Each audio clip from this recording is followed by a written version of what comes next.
पहली बार किसी जेपीसी में नॉन स्टेक होल्डर्स को बुलाया गया।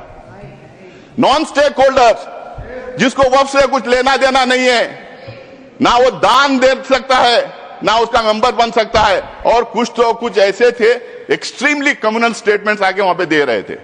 तो ये माहौल क्रिएट करने के लिए, बिल के फेवर में सपोर्ट ड्रम अप करने के लिए जेपीसी में लोगों को बुलाया गया था। वो पूरी जेपीसी के रिकमेंडेशंस नहीं थे, वो एनडीए के एमपीज के रिकमेंडेशन थे। पहली बार ये 75 years of parliamentary democracy in India में जेपीसी में क्लॉज बाय क्लॉज बिना डिस्कस किए अमेंडमेंट बुलडोज करके इन्होंने लेके आया है। हमारा एक भी रिकमेंडेशन उसमें लाया नहीं गया है।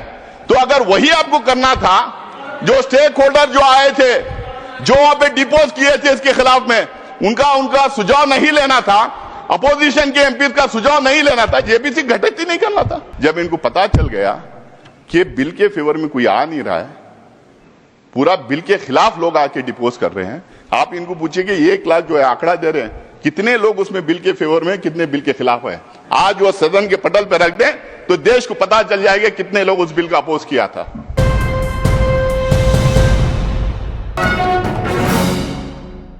सर, किरण रिजिजू जेपीसी की बात की, कल जगदम्बिका पाल साहब जेपीसी की बात की, बहुत सारे भारतीय जनता पार्टी के नेताओं ने जेपीसी की बात की। जेपीसी गठित हुई, आप लोगों ने मुझे भी सदस्य बनाया था, मौका दिया था वहां पे काम करने का।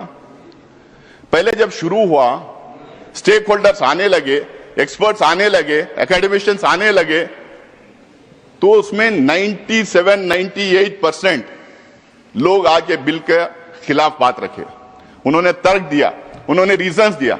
जब इनको पता चल गया कि बिल के फेवर में कोई आ नहीं रहा है, पूरा बिल के खिलाफ लोग आके डिपोज कर रहे हैं, आप इनको पूछिए कि 1 लाख जो है आंकड़ा दे रहे हैं, कितने लोग उसमें बिल के फेवर में, कितने बिल के खिलाफ है। आज वो सदन के पटल पर रख दें तो देश को पता चल जाएगा कितने लोग उस बिल का अपोज किया था। जब इनको पता चला तो मुझे लगता है कि पहली बार किसी जेपीसी में नॉन स्टेक होल्डर्स को बुलाया गया। नॉन स्टेक होल्डर्स जिसको वक्फ से कुछ लेना देना नहीं है, ना वो दान दे सकता है, ना उसका मेंबर बन सकता है, जिसको वक्फ के बारे में पता नहीं है, कोई नॉलेज नहीं है, और कुछ ऐसे थे एक्सट्रीमली कम्युनल स्टेटमेंट्स आके वहां पे दे रहे थे। तो ये माहौल क्रिएट करने के लिए, बिल के फेवर में सपोर्ट ड्रम अप करने के लिए जेपीसी में लोगों को बुलाया गया था। आज ये बार बार ये कह रहे हैं कि जेपीसी के रिकमेंडेशंस लाए हैं, जेपीसी के रिकमेंडेशंस लाइए। इनको पूछिए क्लॉज बाय क्लॉज उसमें डिस्कशन हुआ था, उसमें क्लॉज बाय क्लॉज डिस्कशन हुआ था। किसी भी जेपीसी का ये मिनिमम बेसिक रिक्वायरमेंट होता है कि वहां पे अमेंडमेंट्स के लिए जो भेजा गया है उसका क्लॉज बाय क्लॉज डिस्कशन होना है। मुझे लगता है कि पहली बार ये 75 years of parliamentary democracy in India में जेपीसी में क्लॉज बाय क्लॉज बिना डिस्कस किए अमेंडमेंट बुलडोज करके इन्होंने लेके आया है। वो पूरी जेपीसी के रिकमेंडेशंस नहीं थे, वो एनडीए के एमपीज के रिकमेंडेशन थे, वो थोपे हुए रिकमेंडेशन थे। वहां पे अंतर ज्यादा नहीं था, 1-2 एमपीज का अंतर था। आप उठा के जेपीसी की रिपोर्ट में देख ले कितने फेवर में किए, कितने खिलाफ किए। हमारा एक भी रिकमेंडेशन उसमें लाया नहीं गया है। तो अगर वही आपको करना था, जो स्टेक होल्डर जो आए थे, जो वहां पे डिपोज किए थे इसके खिलाफ में, उनका सुझाव नहीं लेना था, अपोजिशन के एमपी का सुझाव नहीं लेना था, जेपीसी घटित ही नहीं करना था। आज जेपीसी की बात कर रहे हैं आप ऐसा करें, हमने इतना बड़ा दिल कर दिया, हमने जेपीसी में भेज दिया। अरे जेपीसी में भेज के किया क्या, उसको और वर्सन किया है। मैं आगे बताऊंगा कैसा कैसा इन्होंने वर्सन किया है। Please sir, I need your protection. Yes please. जब रिजू जी बात कर रहे थे, हम लोगों ने किसी ने बात नहीं किया। प्लीज बैठ करके, ये मत ना समझे कि आप बात करने तो हमारी कैपेसिटी नहीं डिस्टर्ब करने के लिए। प्लीज आप सर उनको बोलने दीजिए प्लीज। सर, ये जितने अमेंडमेंट्स अब लाए हैं हमारे कॉन्स्टिट्यूशनल प्रोविजंस के खिलाफ हैं। ये 14, 25, 26, 30 को वायलेट करते हैं। ये इक्वलिटी बिफोर लॉ को वायलेट करते हैं। ये parity in laws for all sections of the people को वायलेट करते हैं। 1 नेशन 1 लॉ हम नहीं कहते, 1 नेशन 1 लॉ का नारा बार बार ये लोग देते हैं, उसको ये वायलेट करते हैं।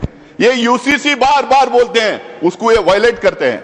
अगर इतना ही है, मैं आज भी यहां कह रहा हूं, कांग्रेस पार्टी की तरफ से मैं कह रहा हूं, एक मुसलमान एमपी उस कम्युनिटी के होने के नाते से मैं कह रहा हूं, इस देश में जितने समुदाय हैं, जितने धर्म हैं, उन तमाम religious centres, religious activity centres, धर्मस्थल जितने हैं, उसके गवर्नेंस और एडमिनिस्ट्रेशन में एक तरफ ये एक तरीके का लॉ होना चाहिए।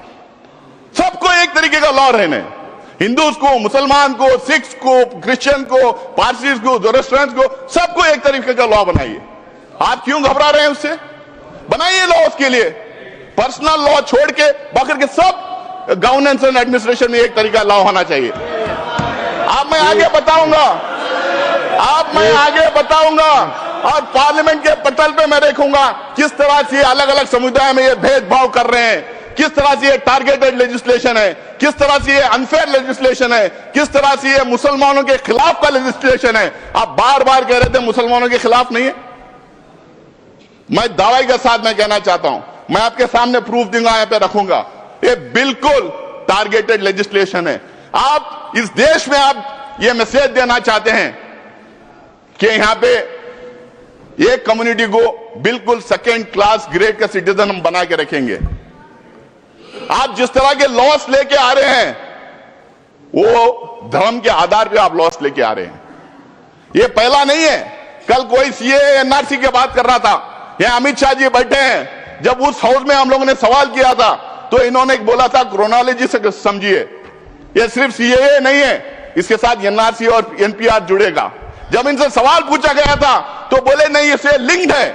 आप कह रहे हैं कि हम धर्म के आधार पे हम किसी की सिटीजनशिप छीन नहीं रहे, लेकिन धर्म के आधार पे आप सिटीजनशिप रोक रहे हैं। ये पहली बार हिंदुस्तान की कॉन्स्टिट्यूशन में ऐसा हुआ है। मुझे नहीं लगता है कि कहीं ऐसा और हो रहा होगा।